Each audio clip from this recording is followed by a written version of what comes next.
کے بھی بیماری سمجھا ہی نہیں کہ یہ بھی کوئی بیماریاں ہیں، حالانکہ یہ دو بیماریاں ایسی خطرناک بیماریاں ہیں، یہ روحانی بیماریاں ہیں، ظاہری نہیں ہیں، یہ باطنی بیماریاں ہیں، روحانی بیماریاں ہیں، لیکن ایسی خطرناک اور مہلک بیماریاں ہیں کہ جن کے خطرے کا ہمیں اندازہ تک نہیں ہے کہ یہ کتنی خطرناک بیماریاں ہیں۔ پہلی بیماری ہے قساوت قلبی کی، دوسری بیماری ہے بے حسی کی۔ قساوت قلبی کا مطلب یہ ہے کہ انسان کا دل مردہ ہو جاتا ہے، انسان کا دل سخت ہو جاتا ہے، اور انسان کا دل اتنا زیادہ قساوت قلبی کا شکار ہو جاتا ہے کہ نہ عبادات میں مزہ آتا ہے، نہ طاعت میں مزہ آتا ہے، نہ ذکر و استغفار میں مزہ آتا ہے، نہ ہی تلاوت میں لطف محسوس ہوتا ہے، کسی بھی نیک کام کے اندر انسان کو لذت تک حاصل نہیں ہوتی۔ تو اس بیماری کے خطرے کا اندازہ آپ لگائیں کہ یہ کتنی خطرناک بیماری ہے۔ اور دوسری بیماری ہے بے حسی، کہ جب انسان میں حس ختم ہو جائے، انسان کی حساسیت ہی مر جائے، انسان بے حسی کا شکار ہو جائے، تو وہ پھر انسان نہیں رہتا۔ اس لیے یہ بہت خطرناک بیماریاں ہیں۔ البتہ یہ ہے کہ اگر آپ چاہتے ہیں کہ ان بیماریوں کا خاتمہ ہو تو ایک وظیفہ آپ کے سامنے عرض کرنے لگا ہوں، اور یہ وظیفہ میں اپنی طرف سے نہیں، یہ وظیفہ شاہ عبد الغنی رحمۃ اللہ علیہ کا بیان کردہ ہے۔ اور شاہ عبد الغنی رحمۃ اللہ علیہ قطب اور ابدال اور بزرگان دین میں ایک پائے کے درجے کے اور بہت اونچے درجے کے بزرگ ہیں اور اللہ والے ہیں، اور بہت بڑے عالم دین بھی ہیں اور بڑی علمی شخصیت بھی۔ انہوں نے یہ وظیفہ بیان کیا ہے، اور پھر علماء نے اس وظیفے کے اندر جو اسماء الہیہ مذکور ہیں ان کو اسم اعظم قرار دیا ہے۔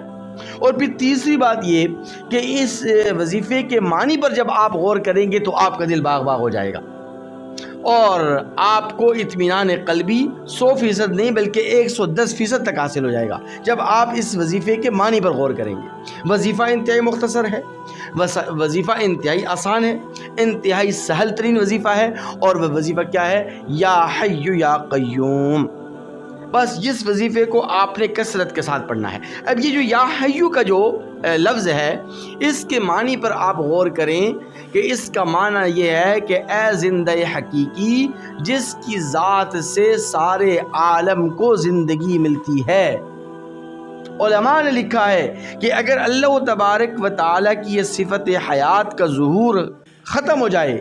اور اللہ تبارک و تعالیٰ کی صفت حیات کا ظہور مٹ جائے تو یہ کائنات مٹ جائے گی، یہ کائنات ختم ہو جائے گی، یہ دنیا فنا ہو جائے گی، قیامت برپا ہو جائے گی۔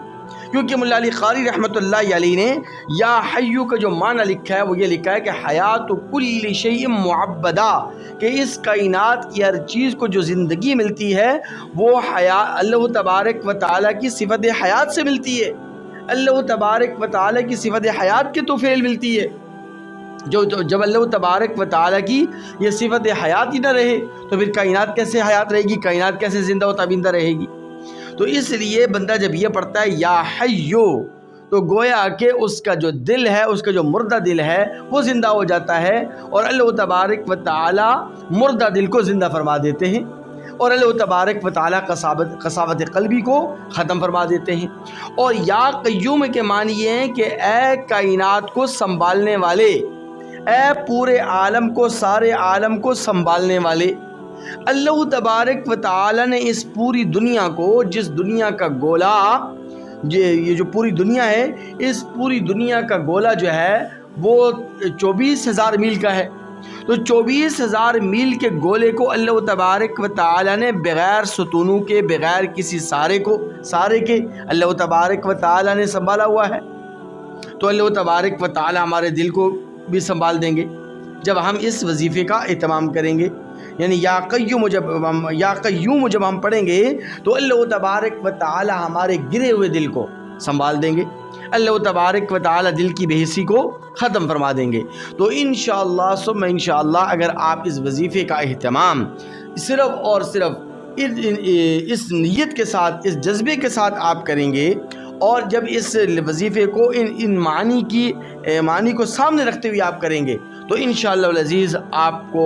لطف بھی محسوس ہوگا، لذت بھی محسوس ہوگی، اور اس وظیفے کی برکت سے انشاءاللہ ثم انشاءاللہ اللہ تبارک و تعالی آپ کی ان دونوں بیماریوں کو بھی ختم فرما دیں گے۔ قساوت قلبی کا بھی خاتمہ ہوگا اور بے حسی کا خاتمہ بھی اللہ تبارک و تعالی فرما دیں گے۔